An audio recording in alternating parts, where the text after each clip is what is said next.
Oh, really? Okay, never mind. Okay.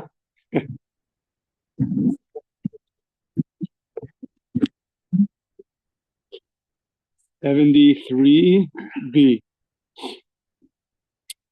So we had this principle that when something is set in its place or clearly identifiable, it does not have the same rules as a majority. Usually a majority, whatever comes out of a majority, you assume it's from the majority. However, in this case, did you say no? I heard good morning. No. Good morning, so, so usually when you have something comes out of a majority, so it takes on the identity of whatever the majority was. If it's set in its place or it's clearly identifiable, we have this thing called kavua. Set in its place, we don't say those rules. We view the one that's set in its place like 50% of the mixture, and therefore it doesn't have the same rules. So we have an animal that's forbidden for benefit that got mixed up with 10,000 other animals that are permitted for benefit.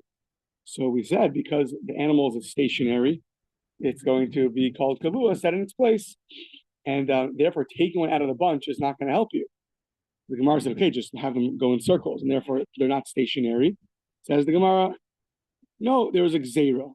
This we ended off with Amarav gzeira shema yavo asar kohanim bas achas vayakrivu.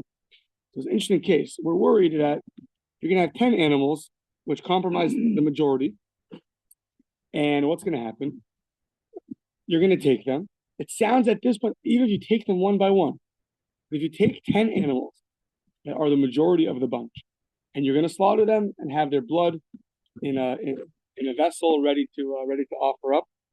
So we're worried that if you offer all 10 at once, and Rashi points out we're assuming right now that that's possible to do it at the exact same time. You're applying all the blood at once, so one of these animals is going to be the forbidden animal. So since we don't want the Kohanim to do that, therefore we made a decree that all these animals have to be left to die because you can't just have them go in a circle and bring one up. On that though, one of the rabbis said, Rava Elamiyatov, that's true. So then Megisa Asira, is that really true? Like once you have the animals already slaughtered and you have all their blood, so once you've taken the animals, you've made them go in a circle, and you've taken them one by one, at that point when it's one by one, it's really permitted. But now when you have all their blood in the different cups to apply onto the altar, now it's going to go back and be forbidden? Like, how does that work? If you're taking them one by one and it's really permitted, how does the fact that now it's mixed together, their blood is in the cup ready to go, somehow now it's going to be prohibited? How does that work? Says the Gemara, you're right. What it means is, Mishum Shema Yavo Asar Kohanim Bas Achas V'Yikru. It's not that they're going to be V'Yikru and sacrifice. It's we're worried that they're going to have 10 Kohanim are going to come, and they're going to take at the same time 10 animals from this bunch. So, and let's say the bunch consists of whatever it is, 13 animals, 10 are the majority. So you're going to come together and take them. Instead of taking it one by one, make them go in a circle, take it one by one, which would be permitted, we're worried they're going to come and take the majority of the animals and take them. If you do that, then one of them is inevitably going to be the prohibited one. And we're trying to avoid that situation. That the Gemara says, well, how does it do? Does that really work at the exact same time? Because remember, as soon as they go in a circle, they're not stationary anymore. The second you pull one out, that's permitted. That one's we assume that's a permitted one because it came from a bunch that the majority is permitted. If you pull it out, this is permitted. What are you worried about? They're going to come at the exact same time and take them all out at the exact same time. As long as you have a second or two of difference, you assume, oh, that's permitted, that's permitted, that's permitted, that's permitted. Only if you can get it exactly down to the millisecond, all 10 at once, so then you're going to have a problem. Says the Gemara, is that really possible? Basar kohanim bas achas mi efshar. Gemara says, you're right. You know what? You're right. I rejected. Ella amarava. Rava says, mishum kavua. A simple answer. When you have a bunch of animals that are stationary, and therefore the rule is that just because you take one out, we don't assume that it came from the majority, because we assume that if it's stationary or clearly discernible, that it takes on 50% of the mixture. So we're worried if we allow you to put them in a circle and then take one, You might come and take one when you didn't do that. And if you take one when you don't make them run in a circle, then it's called kavua. It's stationary and it's identifiable. Therefore, it's going to be prohibited. So it was a gzeira. It was a gzeira that we didn't trust everyone to know how to do this. Make them all go in a circle and then take one. And therefore we said better that if it goes into the mixture, it's going to be forbidden. It's going to be forbidden, and this would not be a solution to make them go in a circle. There's a word that if they don't go in a circle, you're going to take one out. It's going to be forbidden, and then brought up to the altar, and that's going to be a problem. Okay, so after all the dust settles, the forbidden mixtures. One animal from a forbidden mixture enters into a bunch of other animals. The entire bunch is forbidden. Why? Rava says because we're worried that if you take one out while they're stationary, it's going to be forbidden, and we're worried that you won't do it by making them go in a circle, and which will be permitted, but we're worried that you're not going to do that. Fine, that's the reason for the Mishnah. What if you went and you took one and you offered it? Does that give you atonement, or does that not give you atonement? You're not allowed to do it. You ask the rabbi, prohibited. You're not allowed to do it. Well, let's say you went and you did it. What happens over there? Amar Rava, hash the Amir Rabbanan lo nakriv ikariv lemeratzi. Now that the rabbi said, do not sacrifice these animals, ikariv lemeratzi. If you bring it up, so then you will not get atoned for. Now we're going to ask from other places that of things that are forbidden. If you bring it up, it sounds like you will get atoned for it. So what is Rava saying? So Eisvei Rav Yehuda bar Rav Yehuda l'Rava. Rav Yehuda says, Rav Huna, the son of Rav Yehuda, says to Rava the following: Chatas shenis arva ba'ola, the ola shenis arva b'chatas. You have a sin offering and a ola offering that are mixed together. Afilu achas biribua, even one ola or one chatas and 10,000 of the other ones. Halacha is yamusu kulan; they all have to die. Says the Gemara b'medvar mamurim, the kohen nimla. Okay, if the kohen comes and asks, Rabbi, what should I do? Tell him, sorry, they all have to die. Aval b'kohen she'ein nimla, the uber chacham kohen, so who doesn't ask his questions.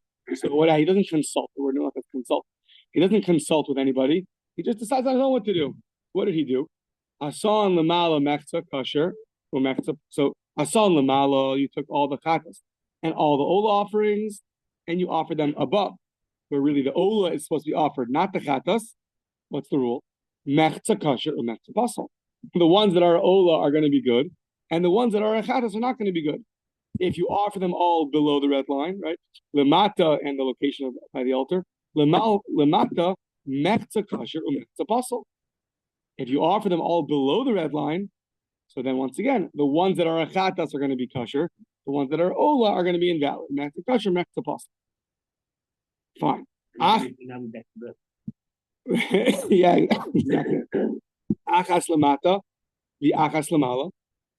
If you split it up and you do one above and one below, then we say they're both forbidden.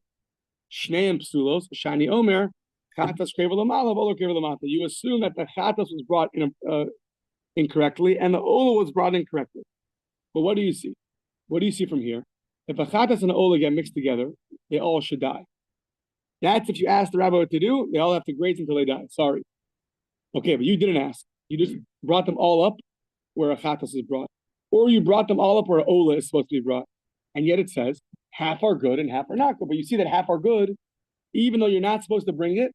But if you do it, then it's going to be good. So that is a problem for Rava. So who does Rava go like? Clearly, this Mishnah in Kenan with the birds, is against Rava. So says the Gemara, Ela hakiman Amar Balei Chayim Nidachin. Hakiman Amar Balei Chayim Eina Nidachin. We mentioned this once before, that there's a general principle that when a sacrifice gets an invalidation, and then the invalidation leaves, it becomes invalid, but then it becomes kosher again. That's called dichui, pushed away. And there we say if it's pushed away, so it'll be pushed away forever. There's a debate, Rabbi Yehuda and the rabbis, that's all good by an animal that's dead. By an animal that's alive, there's a machlokas. Our balei chayim, living animals. So in this case, so that's a debate. Do balei chayim, are they susceptible to this rule of being pushed away? Or no, it only applies to animals that are dead, and therefore they're going to be totally kosher. So in our case, the application is going to be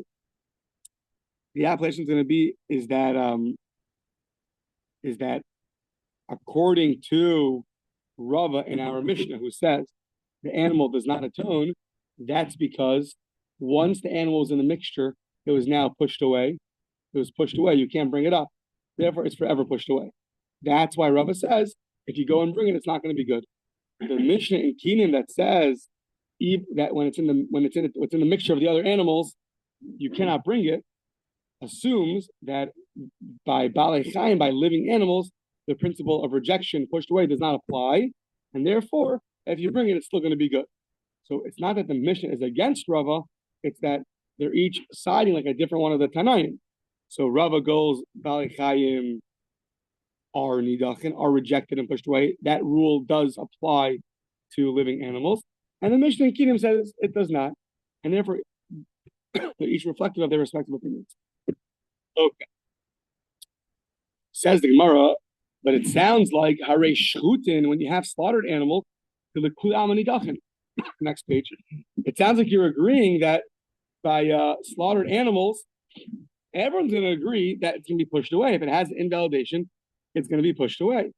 So it says more of a Tanah, but the Mishnah says this Mishnah is you have limbs of blemished animals and limbs of Ola offerings that are all mixed together. So what do you do? So the Tanah, Rabbi Eliezer Omer, im karev harosh shel echad mehen yikravu kol haroshim. So you have a bunch of dead animals, a bunch of limbs, but the blemished animals' limbs are mixed up with the Ola's offerings limbs. So what do you do? So Rabbi Eliezer says that before you consulted with anybody, you went and you just brought up one of the heads of the animals. So what happens? He says that it's good because once you brought up that animal, so you could assume that what was the animal that was brought? You can assume that animal was the blemished animal. That animal was the blemished animal that was brought already, which means that the rest of the animals are permitted. So that's Rabbi Eliezer. Rabbi Eliezer Omer im karev harosh echad mehen yikravu kol haroshim. So what do you see? Even though an animal is a Baal Mum, it is something which is rejected. It's a limb of a blemished animal. It cannot be brought up. But yet, if you go and you bring up one of these limbs, the rest of the limbs are permitted. So you see, even by animals that are shechted, by parts of the animal, like the limbs, even it was rejected at one point because it had a blemish. If you go and you bring one up, you're now going to permit the rest of them because you assume that the one that was brought up was the one that was blemished. So, yeah. So, what are you telling me that the whole machlokas is between Rava and Rav Nachman was about animals that are alive, and then you made an assumption, but animals that are dead, the rejection applies to them. We have here a case of animals that are dead, and Rabbi Eliezer says at one point it was rejected, but at another point in time it was permitted, as long as you bring up one of the incorrectly, you shouldn't have done it, but you brought up one of the limbs. Now you're going to permit the rest of them, even though that mixture was prohibited, but now it becomes permitted. So what do you see? Rejection does not apply to animals that are shechted. So to that we say no. Really, it does apply. Rabbi Eliezer goes like Hu Amar ki Hanan HaMitzri. He goes like Hanan HaMitzri, like Hanan the Egyptian. Interesting name, yeah. So you have the Hanan from Portland. You have the Hanan from Egypt. Yeah. So the Tanya, what does Hanan HaMitzri hold? He says Hanan HaMitzri Omer Afilu Dam Bekos Maybe Chaveru Umezaviglo. So by Yom Kippur, you have to bring, there's two of the goats. One gets them off the cliff, and one gets brought as a sacrifice. However, what happens if you shechted the one that's going to be brought as a sacrifice, and you have its blood in the cup ready to go, but then your Azazel offering that before it got pushed off the cliff, it died of natural causes. What do? You have to bring a new animal and designate it as the new goat to be thrown off. So that's a case of there's an invalidation, because when you have the blood of the chatos, its fellow animal is supposed to be alive when you bring this, but it died of natural death. That invalidates the blood. So what does Chana Mitzri says? It says, no problem. Just bring another animal, designated as the Azazel to be thrown off, and now this blood is back to being permitted. So it had a level of rejection when the animal died of natural causes. Then it was permitted again when you brought a replacement animal. So you see Chanana Mitzri, he is of the opinion that even by animals that are dead, the rule of rejection is not going to apply, as we see here. So Rabbi Eliezer goes like Chanana Mitzri. But that is a unique view. The common understanding is that rejection would apply. So if you have something which is a shechted animal, and now there's an invalidation between the time it was shechted, the time it was brought, so then it would be rejected and you have to start over again. So the dissenting view would hold, if that other goat dies of natural causes, even this blood of the chatas is going to be invalid, and you have to go and start over again. So the fact that Rabbi Eliezer holds that view is not a problem. That's a unique view. That's not the common accepted view. Okay, fine. More about mixtures. So Amar of Nachman. Each one of these is like the source of many laws about mixture. Each case has to be torn apart and learned carefully about like what the differences are. So here's a great example. Like when it came to meat and milk, they were bringing this coming up case. Just interesting how they zbachim coincides with laws of kashrus. It's just interesting. So Amar of Nachman, Amar Rabba Bar Ravua, in the name of Rav. So Rav Nachman said in the name of Rabba Bar Ravua, in the name of Rav, Taba'as shel avodas kolchavim.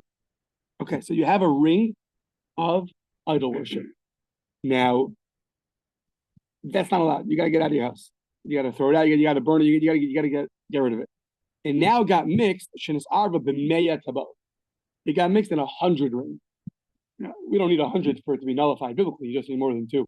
But it got mixed. Biblically, you go after the majority. So if you have 1 ring of avodah zarah and 2 rings that are not avodah zarah, so biblically you're good to go.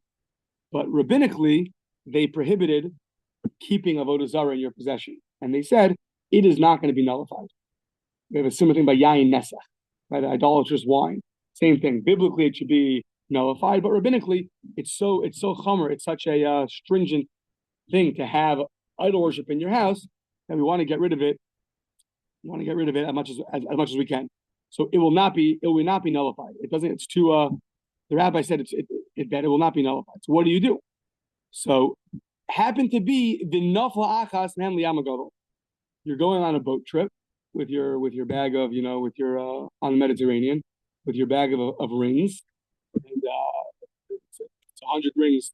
You want your wife to choose the one for the anniversary, and one of them is a avodah zarah ring. And then, lo and behold, hoping his wife wasn't looking. There's a hole in the bag. Right, and one of the rings falls out. So now, because this is a rabbinic institution, the rabbis were lenient, and they said, Hutru Kulan.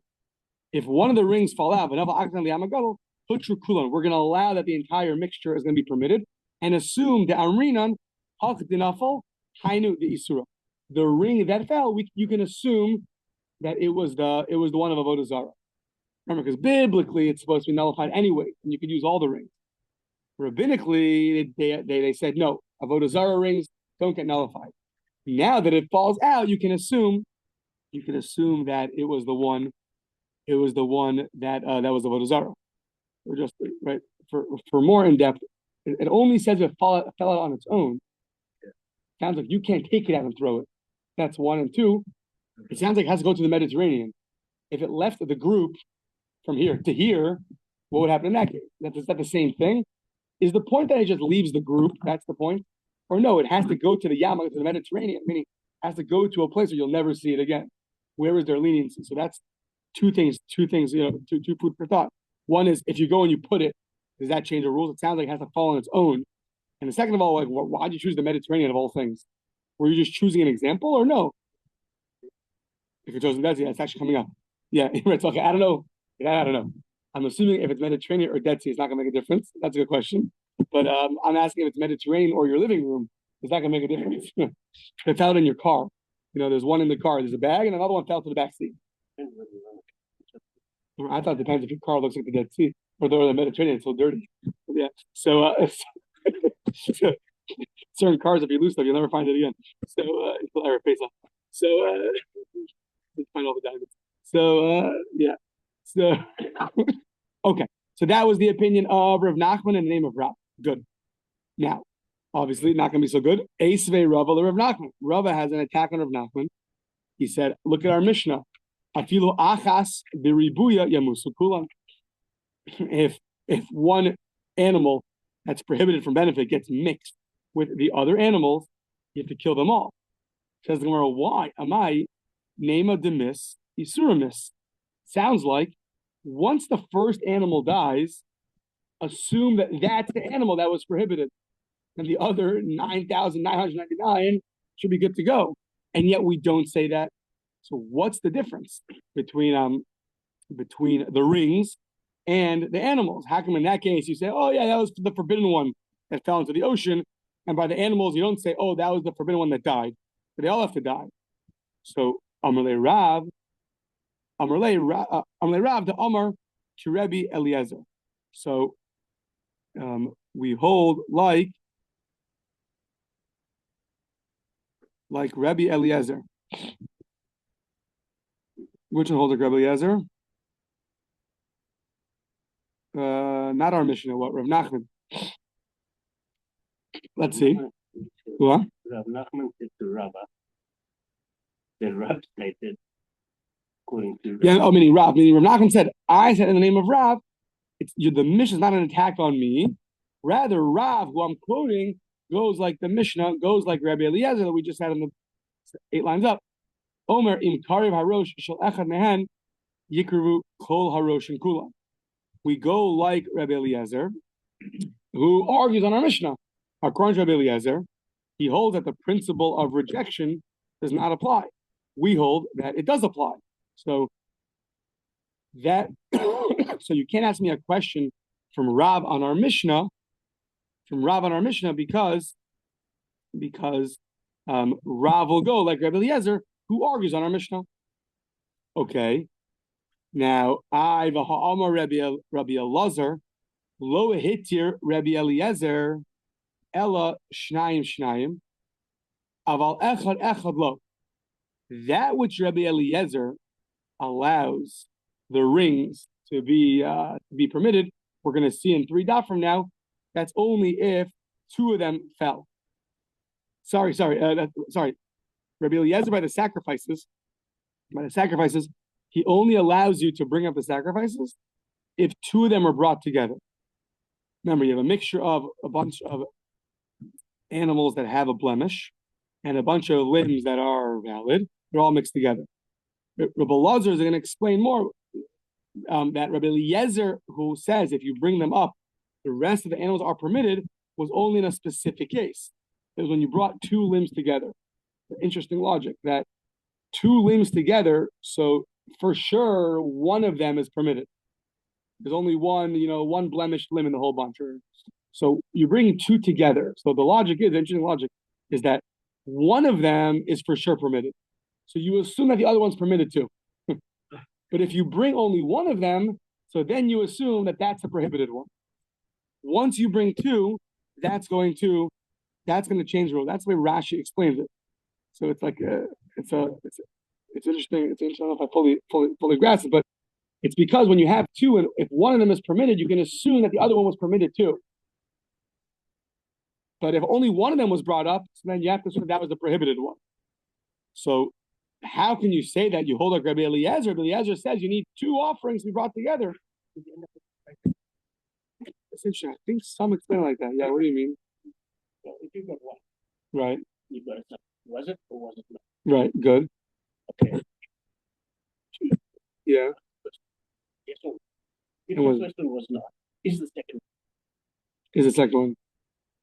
So you got a stuff like on a stuff. Meaning, was it even forbidden? And even if it was forbidden, maybe it was the other one that was brought. But even if you got the other way, you've got 2. Is the first one not forbidden? Okay. If the first one's not forbidden, yeah, is the second one also not forbidden? What is the second one? Open, because you don't know. You still don't know. You still don't know. Okay, good. Maybe that's logic. Good. But the point is that how do you say that Rabbi Eliezer by the rings goes like the, how do you say that Rav Nachman, who says the name of Rav, by the ring case, goes like Rabbi Eliezer by the sacrifices case? Rabbi Eliezer says you have to bring two of them at a time, and the ring case doesn't sound like that. Amrullah, Ananami, Tarti Kamina. Yeah. When I said that if the rings fall into the ocean, I meant if two rings fall, not if one ring falls. So therefore, I do still agree to Rabbi Eliezer, and therefore I can disagree with the Mishnah because the Mishnah holds the concept of rejection, and Rabbi Eliezer doesn't. So therefore, it's not a problem. Okay. So now you have a ring of Avodah Zarah, an idol worship ring that got mixed into 100 regular rings. So now you have 101, basically. 101. I guess we'll just call it 100 for our purposes. Yeah, you have 100 rings. One of them is prohibited, and 99 are permitted. Now what happened? You split them up, or they got separated on their own. What happened was 40 went over here and 60 went over there. So now what happened? Here comes your respect second cases. So one from the 40, if one of the 40 gets removed from the bunch, you have 40 here and you have 60 there. One from the 40 gets removed. So this one you assume is permitted. Eina Osiris. Achas Mishishim Osiris. If one from the 60 gets removed, you do assume it's prohibited. What's the difference if one from the 40 is separated or one from the 60? Ma'ishna achas me'arbayim dilo. What are you going to say? Well, if you have 40 and 60, where is the ring cost? Where is the most likely chance that the ring is located? With the majority, with the 60. So from the 40 gets separated, it'll be permitted. Damrinan isura beruba isa. Isa, it's over there with the 60.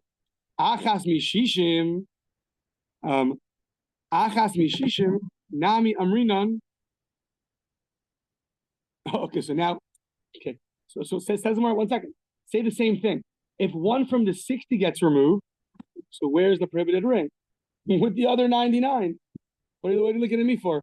This got separated, so why should this be prohibited? There's 9 other ones, or at least in the 60. Maybe the 59 other ones, it's somewhere in there. Why should this be prohibited?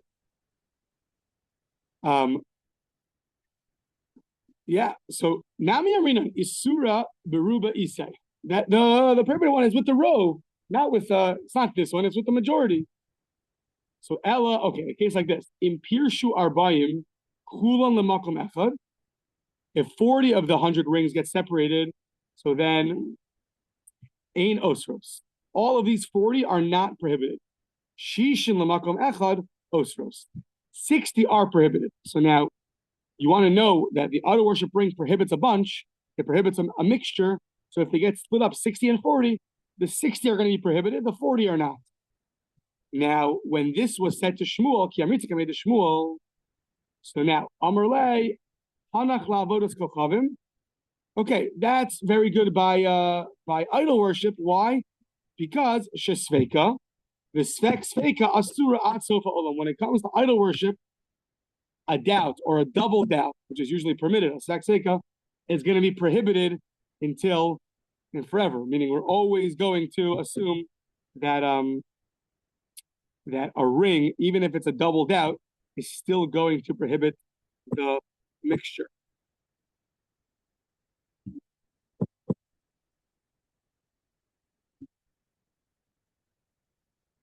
And therefore, Shmuel argues, and Shmuel says, even the 40 are going to be prohibited.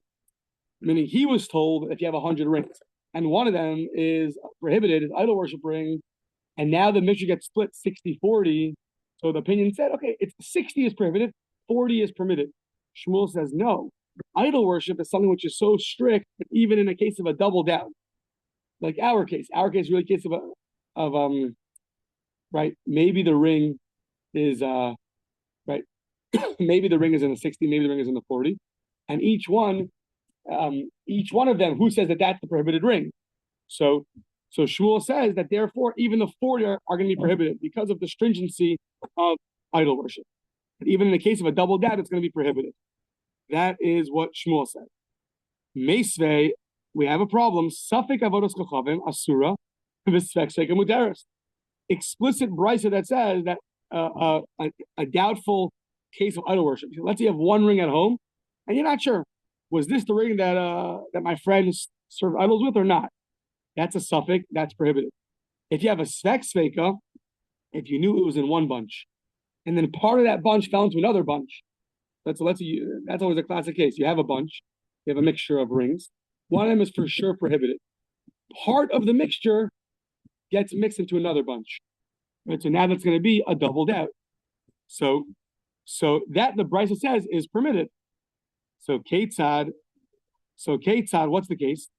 Kos shalavodas kochav. You have a cup of idol worship, an idol worshiper's cup. Shenafal la'otzer malikos. It fell into a whole bunch of glasses, of a whole bunch of cups.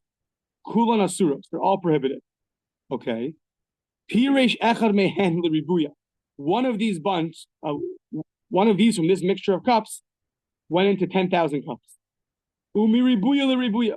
And from 10,000, it fell into another group of 10,000. We say mutarin. We say that it's permitted because a double doubt when it comes to idol worship is going to be permitted, not like Shmuel. Says the Gemara. Okay, but that what Shmuel is saying wasn't his own. There's another opinion in the Tanaim that agrees to him. It's really Tanaihi. What does it say? The Tanya, Rabbi Yehuda Omer. This we had also. Rimona. So Rabbi Yehuda says as follows: Rimone badan. So pomegranates that are very chasha, very prestigious pomegranates from the place called Badan. Osrin bekolshu. If they are orla, let's say, if they're prohibited, they're orla, and they get mixed into a bunch, the entire bunch is prohibited. We don't say that it gets nullified like we usually say because they're important. There's so much of importance, it does not get nullified. Ketzad, what's the case? Nafal echad mehen l'soich ribu. So a pomegranate from the Badan, these premier pomegranates, one of them is prohibited because of orla, gets placed into 10,000. Umiribuya l'ribuya, and from there falls into another 10,000. Asurin, it's all prohibited, even though it's a double doubt. Rabbi Shimon Yehuda, Omer Mishum Rabbi Shimon, l'ribuya asurin. Okay, if it goes into 10,000, it's prohibited. But umiribuya l'shlosha, but if from the 10,000 something falls into a group of 3, umishlosha l'makam acher, and from those 3 to somewhere else, then it's going to be mutter, because he holds in the case of a sex feka, it's going to be permitted. So now we have 2 opinions that basically say things that are not nullified, are they prohibited in a sex feka or not? Now these pomegranate is a case of orla. It's not a case of idol worship.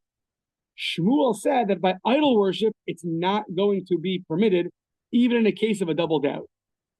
The problem is that this brisa brings a general dispute about things that are not nullified. Are they prohibited even in the case of a double doubt or not? So Shmuel, who do you go like? Shmuel the Amar Kaman. If you go like Rabbi Yehuda, so if you do B'shari Surim Asr, why'd you choose idol worship? Any prohibition of something of importance is not going to be nullified even in a double doubt, like pomegranates from Badan that happen to be orla. So who do you go like? It's not like Rabbi Shimon. And Ik Rabbi Yehuda said it's permitted. He never said, oh, but not by idol worship. He said it's permitted. So Ik Rabbi Yehuda, if you do B'shari Surim Asr, if it's going to Rabbi Yehuda, so even by the rest of the prohibitions, it's going to be prohibited. Okay. So, sorry. The other way. If it's a Rabbi Yehuda, it should for sure be prohibited, even by the rest of the prohibitions, not just idol worship. And if it's a Rabbi Shimon, so then even idol worship should be permitted. So says the Gemara, maybe you'll say that Rabbi Shimon, when he permitted, he permitted everything except for idol worship. He just didn't speak it out. But that's what he meant. The Chitema Shani Rabbi Shimon. Bain avodas kochavim l'shar isurim. Rabbi Shimon said it's only going to be permitted a double doubt by other prohibitions, but not by the prohibition of idol worship. Maybe that's what Rabbi Shimon holds. So Ela Haditanya, But we have the following brisa that seems to dispute that. The Tanya, Safek avodos kochavim asura, the sfek muteris. We have a brisa that says, if you have something in one mixture and something there might be idol worship, okay, the whole mixture is prohibited. But if it's a case of a double doubt, so then it's going to be permitted. Then it's going to be permitted. So who's this brisa like then? If you're telling me, so money, low Rabbi Yehuda, it's not Rabbi Yehuda because he prohibits even regular things like orla, these pomegranates, in a double mixture. He doesn't limit it to idol worship. And you'll tell me, and below Rabbi Shimon, because Rabbi Shimon says that in general, things are permitted, not just idol worship. And the brisa seems to say it's idol worship, it'll be permitted. So it's not like Rabbi Yehuda, it's not like Rabbi Shimon. Says no, really la'olam Rabbi Shimon. Really, it's going to be Rabbi Shimon. And Rabbi Shimon's going to hold that by the rest of the prohibitions, a double mixture will be permitted. And idol worship will, it'll be permitted. It'll be permitted. And that's going to be the author of that brisa. Who does Shmuel go like? So Shmuel's a hybrid. Savarlak Rabbi Yehuda b'chada. Shmuel goes like Rabbi Yehuda in one respect, meaning that a double mixture will be prohibited. But he's going to limit that to only idol worship. He'll agree to Rabbi Yehuda that really a double mixture is going to be prohibited. He's going to disagree on how far he takes that. He's going to take it that it's only true by idol worship, not by other prohibitions. Okay, fine. Now, in the middle, we quoted this brisa that said if you have this pomegranate from Badon, and what happened? So it's in a group of 10,000, and it falls from there into 3, and from 3 into somewhere else. So it says the Gemara, when it says it falls into 3, we're assuming it's the 4th one. It falls into 3. There's already 3 pre-existing permitted pomegranates, and this one falls in. Says the Gemara, Amar mi ribuya l'shlosha, u'mishlosha l'makam acher mutter. And from 3 to another place is going to be permitted because Rabbi Shimon holds that we don't prohibit double doubts. Says the Gemara, I don't understand. How did you choose the number 3? So what are you going to? It fell into 3. How did you choose number 3? So what are you going to tell me? No, because when it falls into 3, so now you have 3 permitted, 1 prohibited. You have a majority, and we want a case where there's a majority of permitted pomegranates against the prohibited pomegranate. So it says the Gemara, Shnaim Nami Ikaruba. If it fell into 2, that's also called a majority. If you have 1 prohibited and 2 permitted, or 1 prohibited and 3 permitted, that's the same thing. So why'd you choose 3? Just choose 2. Says the Gemara, no. Ma'i shlosha dekatani tartibahu. What it meant to say was, it didn't mean it fell into 3. It means when it fell in, it was the 3rd. That's why. Of course, if it fell into 3, it makes no difference. It fell into 3 or it fell into 2. But right now, it's falling into 2. And it's falling into 2, so now you have 1 prohibited and 2 permitted. That's 2 against 1. That's called robe, and that's why we wanted that case. It actually makes sense because it's the same logic as a chumash. Meaning? A fifth? It's a fifth, but it's a fifth of the top. It's not a fifth of... Oh, you're saying just the way they did it? Yeah. You're saying it makes sense when it says 3, that it doesn't mean 3 from... with that means 3 including. 3 including. Right. Sometimes when you're taking off a fifth of a bunch, so the Gemara goes through, what does a fifth mean? Does it mean a fifth of 100 being 20, right? Or it means a fifth after you add it, now you have 5 of them, which would be 25, right? Yeah. Okay, fine. Yeah, good comparison. So, okay, fine. So that's that. That's okay. So that's one answer for Shmuel. Shmuel goes like Rabbi Shimon and like Rabbi Yehuda. I mean, he splits. Really, a double doubt is going to be permitted in everywhere else, just not by idol worship. Or v'ibais ema savarla ke Rabbi Eliezer. Or another answer is he's going to agree to Rabbi Eliezer. Rabbi Eliezer has a case in Mesechus Avodah Zarah that if you take wood that is prohibited for benefit, and you go and you take that wood and you light your oven with it. So and it gets all mixed up into a bunch and a bunch into another bunch. So all of them are going to be prohibited. But Rabbi Eliezer, yeah, they're going to be prohibited. So Rabbi Eliezer there in Avodah Zarah has a case where you have a double doubt, and he prohibits the bunch. Rashi has two cases, exactly the details of the case. But the point is that we have an opinion of Rabbi Eliezer who will agree, who's like Shmuel, that by idol worship, when you have a double doubt, so then it's going to be prohibited. So Shmuel, we tried to pin Shmuel's an Amora. He's a first generation Amora. So it's ideal for us to have him go like a Tana. That's the best, instead of making more dispute. So we ended up saying he goes like half of Rabbi Yehuda, basically. And now we're saying, no, we found Rabbi Eliezer, and he goes like Rabbi Eliezer. Okay, Chavis shel Amrei Shlakish. Chavis shel Truma. You have a barrel of Truma.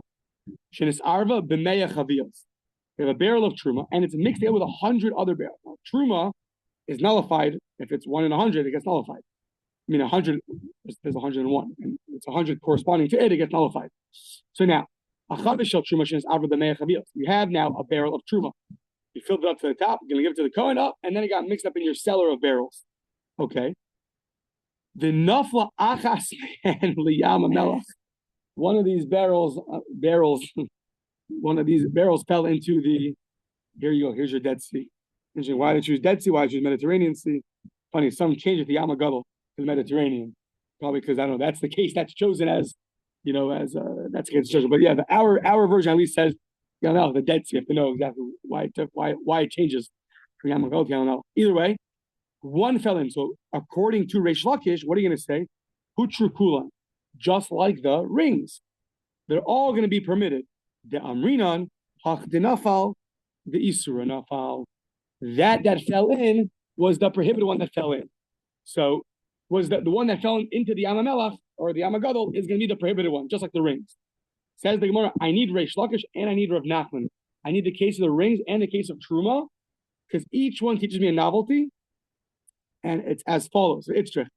The Itzrich to Rav Nachman, Itzrich to Reish Lakish. The Imid Rav Nachman, if I only had Rav Nachman with a Avodah Zarah, with the rings that are idol worship, and it fell, and they're all permitted, I would have thought, Havamina Hanimili Avodah Skachavim, the Einla Matirin.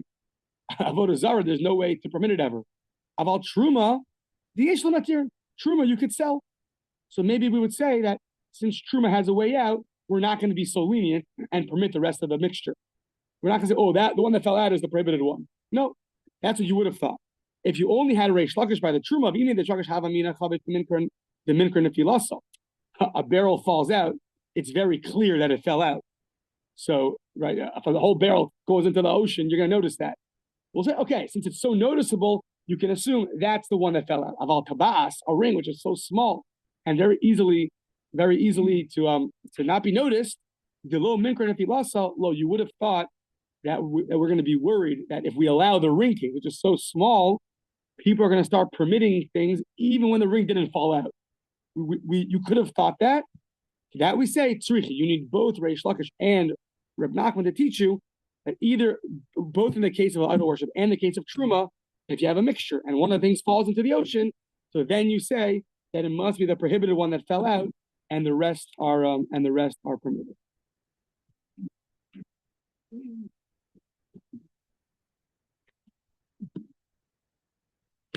Nope.